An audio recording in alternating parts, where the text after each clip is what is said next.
Advocate Rahul नार्वेकरजी यांच्या प्रयत्नाने प्रभाग क्रमांक 227 चे सुधारित परिसरात रूपांतर झाले। अनेक इमारत आणि कार्यालयांचे नूतनीकरणाचे काम केले।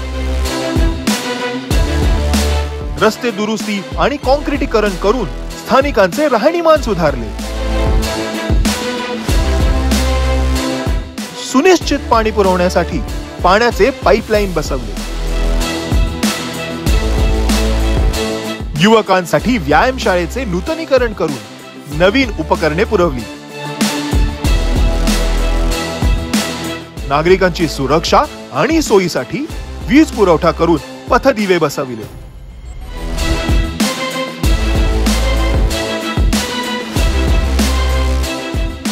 ॲडव्होकेट राहुल नार्वेकरजी यांच्या नेतृत्वाने सर्वोत्तम सेवा, सर्वोत्तम भविष्य आणि आवाज ठामपणे मांडण्यासाठी पुन्हा पाठिंबा द्या।